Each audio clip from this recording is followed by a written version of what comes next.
Welcome to my YouTube channel എൻ്റെ വഴികൾ. ഏവർക്കും എൻ്റെ വഴികളിലേക്ക് സ്വാഗതം.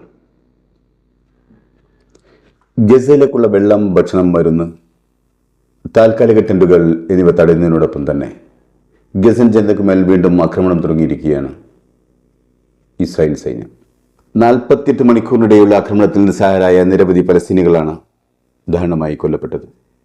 ഇനി ശാന്തിയുടെയും സമാധാനത്തിൻ്റെയും നാളുകളാണെന്ന് വിശ്വസിച്ചിരുന്ന ഗസയിലെ നിരപരാധികളായ സാധാരണ മനുഷ്യർക്ക് നേരെയാണ് ഇസ്രായേൽ തങ്ങളുടെ ഉരുക്കുമുഷ്ടി വീണ്ടും പ്രയോഗിക്കാൻ തുടങ്ങിയിരിക്കുന്നത്.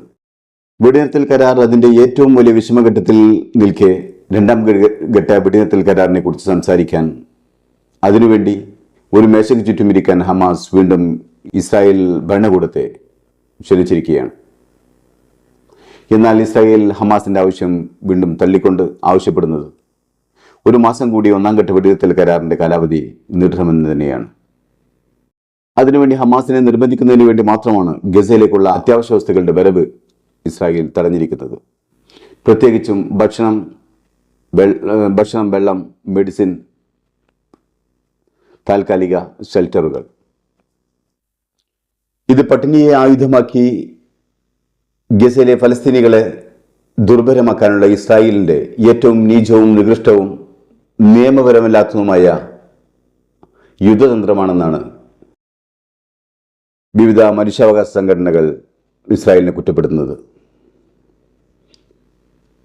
ഏറ്റവും പുതിയ ഇസ്രായേൽ ആക്രമണത്തിൽ തെക്കൻ ഗസയിൽ 2 ഫലസ്തീനികൾ കൊല്ലപ്പെടുകയും 3 പേർക്ക് ഗുരുതരമായി പരിക്കേൽക്കുകയും ചെയ്തിരിക്കുന്നു.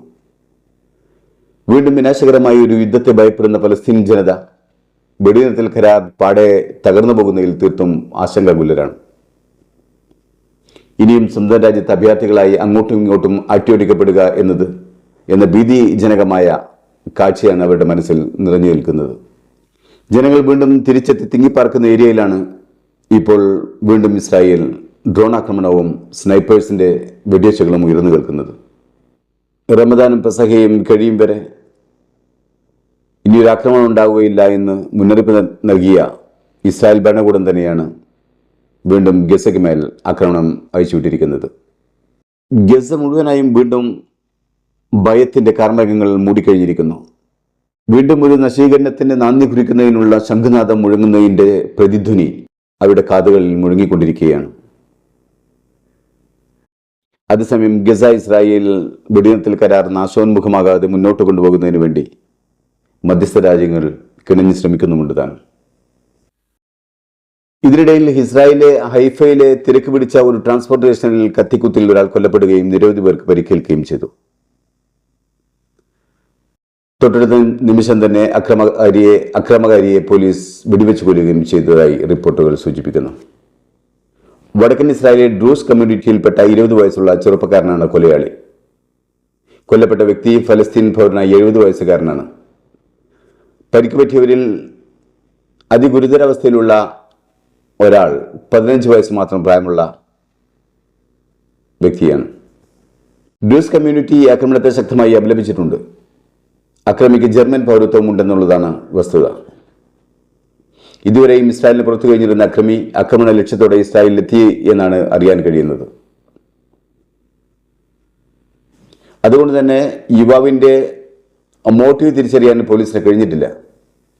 ഇസ്രായേൽ സെറ്റിലേഴ്സ് കൂടുതൽ ആയുധങ്ങൾ കൈവശം വെക്കണമെന്ന ഇസ്രായേലിലെ തീവ്ര വലതുപക്ഷ വിഭാഗത്തിൻ്റെ അഭ്യർത്ഥനയ്ക്ക് ശേഷമാണ് ഇത്തരത്തിലുള്ള ആക്രമണങ്ങൾ ഇസ്രായേൽ കൂടിക്കൊണ്ടിരിക്കുന്നത്.